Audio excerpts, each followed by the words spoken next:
Hello everyone, my name is Alex Koch, Business Consultant at INTERCAD, welcoming you to the final part of the Animating SolidWorks Models with Minimal Effort quick tip brought to you by INTERCAD. Today we will be talking about the outputs and deliverables. What is the outcome essentially of the effort that we've gone in through the parts 1 of 4. Just a quick recap. Again, we created an exploded view. We moved from design to animation via the animation wizard.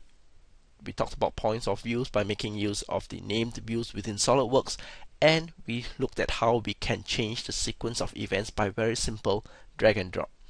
Today we will be talking about the outcome, what the effort we have put into the last 4 parts of this quick tip will bring you. So let's jump over to SolidWorks right now. So, very quick and final recap for what we've done so far. We've created the sequence of component removal in SolidWorks, used the animation wizard to transfer the information that we've created to create a very simple animation, change the camera angles by using named views, and finally we've changed sequence of components to add that little bit of visual appeal and perspective to the assembly. Now what we're going to do right now is that we're going to talk about what happens after we've completed what we need to do. Now this shouldn't take you more than 10-15 minutes maximum to achieve. Finally, what we have to do is we would of course have to save the animation, and that would be the job of this little icon over here. When you hit save, very quickly I can just save up the name and all.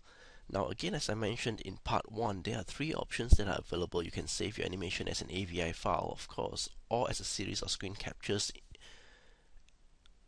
Now, the other thing that we might want to talk about is what do we want as our renderer. Now by default, you have SolidWorks screen as the renderer option. I'll get to that in a while.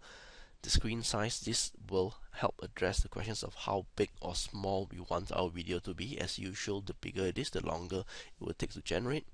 And that's the common question of frames per second. Now, what is a good rate? By default, the system gives us 7.5. Now, that is a good starting point, and I find from personal experience, very good baseline for the frame rates that we want our video to be, the number of frames that the video is broken up each second. Usually, if you are not having a photorealistic animation or your screen size is relatively small, and by relatively small, I say around 1280 or less in terms of overall screen width, frames per second setting anywhere between 7.5 to about 12.5 works out pretty well. Alright, now however, if you actually have the SolidWorks Professional or Premium package, you could actually also turn on PhotoView 360. And if you have PhotoView 360 turned on, when you hit save, you have the additional option under the renderer to decide to use PhotoView to render your animation. This means what you get is a photorealistically animated video.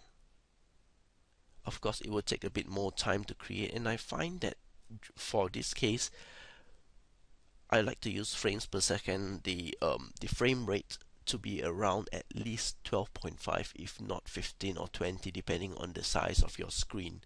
If we are going to retain the default, which is a 1920 by 600, I would use a frame rate of at least 15. Otherwise, you would see a great degree of jerkiness, and that might make it a bit uncomfortable for the viewer. But that said, I've come to the end of my 5-part animation series. This again has been a quick tip. Please bear in mind, I've not covered everything that's available in the SolidWorks Animator functionality. However, what I have attempted to do, and I hope I have been able to, is to very quickly help you set up a very straightforward animation, making use of existing information that you probably already have within SolidWorks itself, and how you can spend very little time creating very decent animations.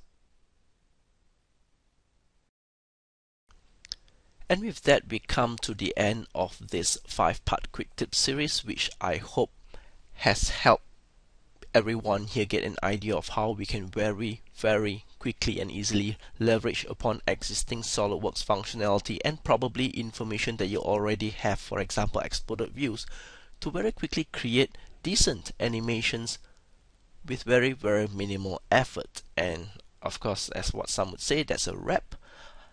If you've got further questions or you have suggestions for further topics, please do not hesitate to contact us at INTERCAD via phone, email, internet. As always, my name is Alex Koch, business consultant at INTERCAD. I can be contacted by email here. That's my email address. And this has been a SolidWorks quick tip session, proudly brought to you by INTERCAD. Thank you, everyone.